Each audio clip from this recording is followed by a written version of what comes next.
भावना और आप सभी का बहुत बहुत स्वागत करती हूँ आज के सेशन में। जो कि मेरे एक स्टूडेंट ने मुझसे एक प्रश्न पूछा कि मैम, महिलाओं के प्रति हो रहे अपराध और दिन भर दिन बढ़ती अपराधों की संख्या, इसके लिए हमें क्या करना चाहिए? क्या कोई कानून ऐसा नहीं है जिस पर घरेलू हिंसा और साथ ही साथ में बाहर जो महिलाओं के ऊपर हरास हुआ जाता है, किया जाता है महिलाओं को, उसके ऊपर कोई कोई कानून है या नहीं है? तो ये मेरे एक लॉ के स्टूडेंट ने नहीं पूछा है, ये एक साधारण 10+2 का स्टूडेंट है, उसने मुझसे एक प्रश्न पूछा है। तो जैसा कि आप सभी को पता है, लॉ के विद्यार्थियों को ये सारी चीजें पता होती हैं, इन्होंने ये सारे कानून पढ़े भी हुए होते हैं। लेकिन जो साधारण पर्सन है, जो एक जो विधि का ज्ञान नहीं रखता है, जो एक स्टूडेंट है, जो अभी जिसने लॉ की बारे में इतनी जानकारी नहीं है, उसे ये कानून नहीं पता होती हैं। तो ये बहुत अच्छा प्रश्न उन्होंने किया, तो मैंने सोचा कि क्यों ना इसके ऊपर एक वीडियो बनाया जाए, ताकि ऐसे तमाम स्टूडेंट जिनके मन में ये प्रश्न होता है कि एक महिला के प्रति घरेलू हिंसा, क्योंकि एक बच्चा बचपन से ही देखता आता है, एक गांव देहात का बच्चा उसकी माँ के ऊपर होने वाले अत्याचारों को और अपनी बहन और सगे संबंधियों के द्वारा अपनी माँ और बहनों के प्रति जो अपराध होते हैं उनको बचपन से ही देखता है। लेकिन गांव देहात में इतना सब कुछ, कोर्ट कचहरी जाना, पुलिस में रिपोर्ट कराना, ये महिलाओं के अधिकार उन्हें शायद नहीं पता है। तो मेरी एक छोटी सी कोशिश है कि मैं उन महिलाओं तक पहुंच सकूं जिनके प्रति ऐसे अपराध समाज में आज भी हो रहे हैं। जैसा कि आप सभी को पता है, भारत एक उन्नत प्रगतिशील देश है। देखिए, जहां पुरुष बराबरी से काम करते हैं, वहीं महिलाएं भी उनके साथ में बराबरी का हक अदा करती हैं। जहां पर महिलाओं को सशक्त किया जाता है, महात्मा गांधी और कस्तूरबा गांधी जी के द्वारा किस तरीके का एक सशक्तिकरण चलाया गया महिलाओं के प्रति। तो हमारी जब आजाद हुए थे तो उस समय भी महिलाओं का कितना योगदान था। लेकिन आज का समय क्या है, महिलाओं को घर में शादी विवाह करने के उपरांत महिलाओं को घर में कितना बुरी तरह से प्रताड़ित किया जाता है। उनके सगे संबंधियों के द्वारा दहेज की मांग की जाती है, और यदि कोई महिला पढ़ लिख कर अपने पैरों पर खड़ी होना चाहती है, जॉब करना चाहती है, तो उसको भी सपोर्ट नहीं मिल पाता है। और मैंने तो यहाँ तक देखा है कि लोग अपनी बहू बेटियों को इस तरीके से प्रताड़ित करते हैं ताकि वो अपनी आवाज दूसरे के सामने न खोल पाए।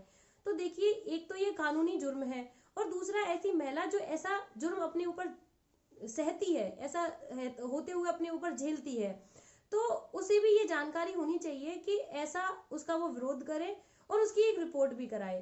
देखिए, हर किसी के घर में झगड़े होते हैं, छोटे मोटे झगड़े हर किसी के घर में होते हैं। लेकिन जब झगड़ा ऊपर चला जाता है, जैसे किसी को जलाकर मार देना, किसी को धक्का देकर छत से गिरा देना, या सीढ़ियों से धक्का देकर गिरा देना, जिससे कि चोटिल हो जाती है महिला, और वो उन बातों को छिपा के रखती हैं कि नहीं, कोई दूसरा बहाना लगा के और उस जो उनके प्रति अपराध हुआ है उनको दबा देती हैं।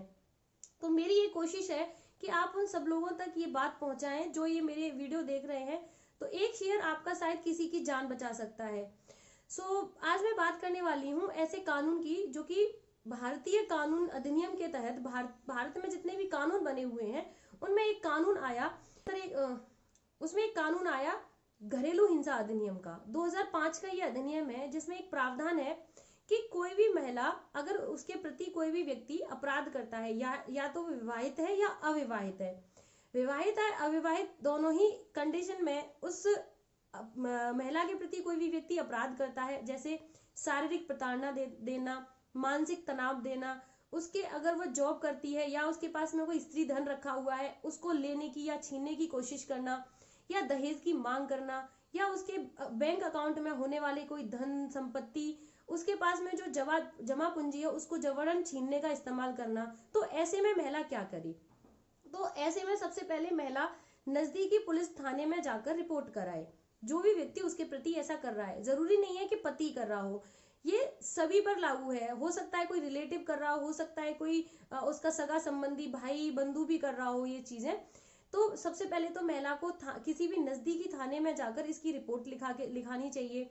और दूसरा, यदि अगर वह पुलिस थाने वाला व्यक्ति उसकी रिपोर्ट नहीं लिखता है, तो वह जाकर मजिस्ट्रेट के सामने एक परिवाद यानी कंप्लेंट फाइल करवा सकती है। उसमें एज इट इज बातें जो एफआईआर में होती हैं वही लिखी जाती हैं। एक अधिवक्ता के माध्यम से ऐसी शिकायत मजिस्ट्रेट के सामने करवा सकती है।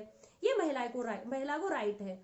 और महिला को यदि ये इसके बारे में जानकारी नहीं है, तो उसके सगे संबंधी, जैसे उसकी कोई बहन, उसका कोई बड़ा भाई, या उसके परिवारजन या उसके आस पड़ोसी जो उसके मित्र और दोस्तगण हैं वो भी उसकी मदद कर सकते हैं।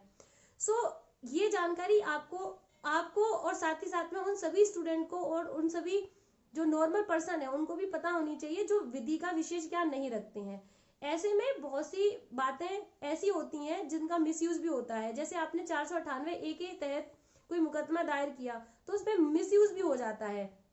मिसयूज का मतलब है कि कई कई महिलाएं जो वाकई में प्रताड़ित नहीं की जाती वह अपने ससुराल जनों को परेशान करने के लिए या अपनी कोई बात मनवाने के लिए पुलिस में जाकर बेबुनियादी रिपोर्ट करा देती हैं। तो उससे बचें, क्योंकि उनके खिलाफ भी कभी कभी मुकदमा होना तय होता है कि ये कानून, अभी देखिए कानून प्रवर्तन में तो आया नहीं है ऐसा कोई, लेकिन विधि की मांग है कि ऐसा कानून आए जिसमें पुरुष को भी अपना पक्ष रखने की बराबर से अनुमति दी जाए।